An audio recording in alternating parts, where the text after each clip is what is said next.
باز به شما خاطر رسان میکنم که جوانای عزیز، من باور کنین از این خدشه ها و از این مراجعت های زنها به خلاصه آمدم که به شما همه خبر میدهم، چگونه که در جمعه پیشین به شما خبر دادم که خانه‌داری ها را باید که با طریق برنامه های تلویزیونی نکنین، خانه‌داری هاتون مثل خانه‌داری های غربی ها نکنین، اینا حرام هستند.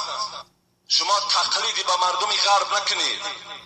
ملت را رفت چون آیین زده است، ملت را رفت چون آیین زده است، مثل خاک اجزای او از هم شکست. هستی مسلم ز آیین است و بس، باطنی دینی نبی این است و بس. خدا رحمت کند محمد اقبال لاهوری را. میگوید از مردم غرب شما پیرو نشین، آن دین و آیین و آن رسم و اصولی که داشتین با او رفتار کنین، با آنها شما معامله نکنین، با گفتار و کردار آنها شما چکار نکنین، رفتار نکنین. رسول اکرم میگوید سبعتون لا ینظر الیهم الخالق ولا یزکیهم و یدخلهم النار. گوش اندازه بی نهایت وعید سخت از جانب پیغمبر خدا خبر دادم، برای کی 7 طایفه گفتم پیغمبر، 7 طایفه هست که خداوند در روز قیامت به اینها نظر نمی کند، در روز قیامت اینها را وارد جنت نمی گرداند و اینها را پاک نمی گرداند و اینها را وارد دوزخ می گرداند. این حدیث شمس الدین ذهبی در کتاب کبائرش آورده است در باب لواطه. میگوید این 7 طایفه کیها هستند؟ یکم الفاعل و المفعول به.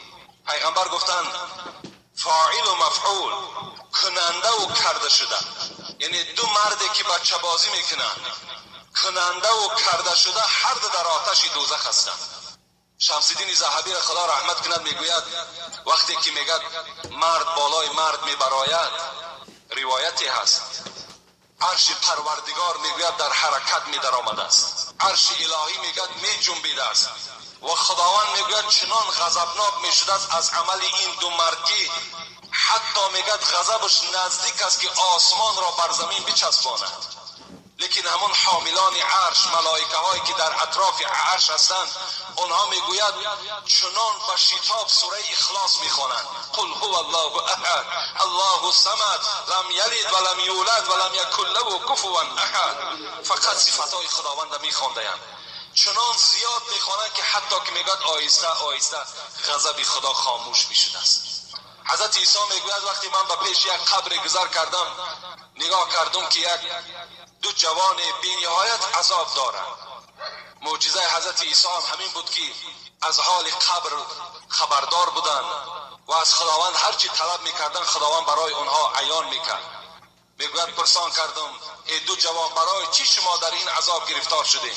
میگوید عذابشان این گونه بود، یک همین جوان میگوید مثل آتش میشد حمله به سوی دیگر میکرد، وای میسوخت عذاب میکشید، باز یک زمان پس همون به جوانی رفیقی که سوختگی بود وای باز شکل آدم میشود، وای آتش میشود، باز این شبی سوزاند.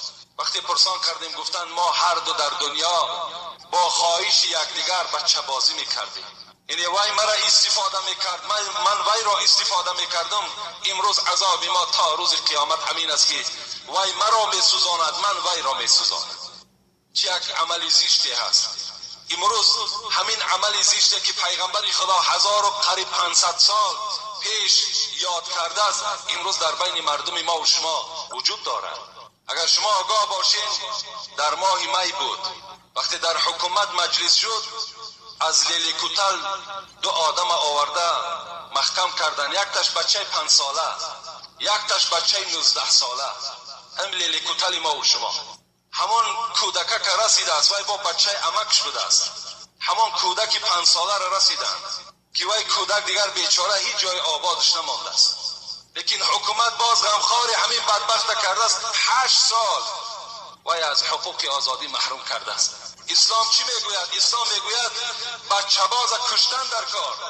با 3 را فقهای ما و شما گفتن، صاحبان مذهب، یکی گفتن با شمشیر کشتن در کار، دیگری گفتن نه هر اینها را به آتش سوزاندن در کار در دنیا. حضرت امام ابو حنیفه صاحب مذهب ما و شما گفتن اینها را از بلندی پرتافتن در کار.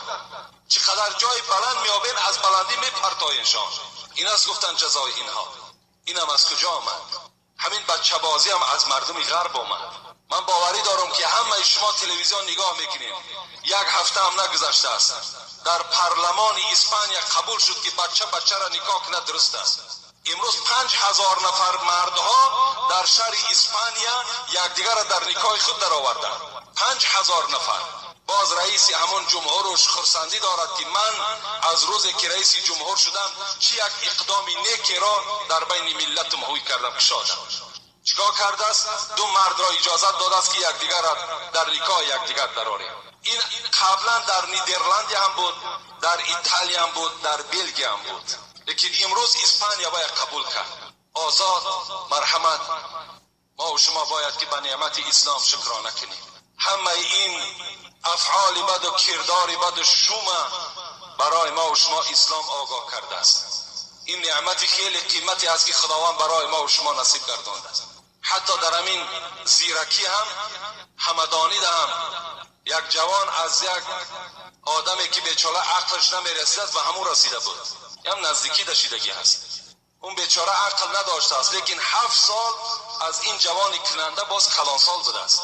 این معامله ها الحال در بین مردم ما و شما وجود دارد. اسلام ببینید میگوید که اگر ما خلا رجل بامرأتین الا کان ثالثهما الشیطان، اگر وقتی مرد با یک زنی بیگانه در یک خانه می نشینند یقین دارند که سیوم اونها شیطان می شود.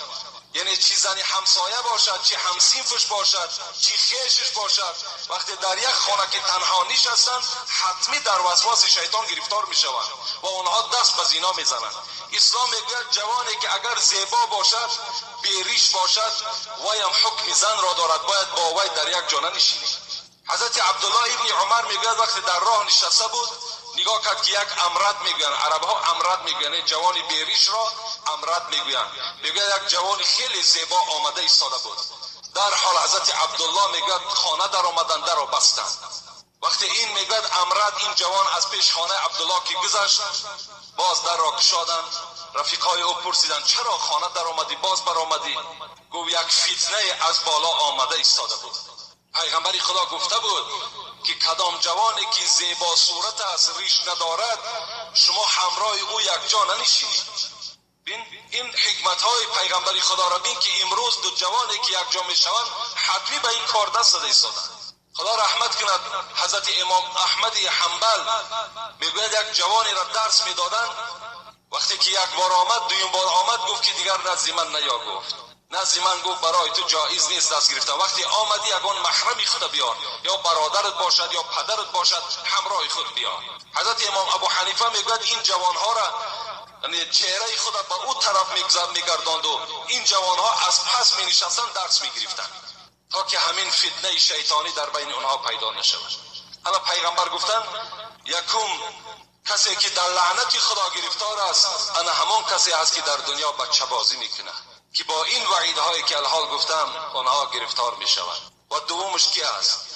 دومش پیغمبر خدا گفتن و ناکح بیدی، کسی که با دستی خودش حرام میکنه. اینها هم گفتن در لعنت خدا گرفتار هستند و روز قیامت از عذاب خدا خلاص نیستند.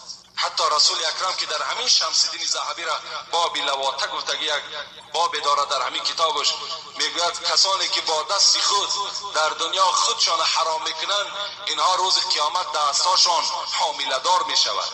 مثل زنی که حامله دار میشود، دستای اینا حامله دار میشوند و مردم میفهمند که اینها در دنیا جوانهای بودند که با دست خودشان حرام میکردند. اینا در میدان قیامت شرمنده میشوند.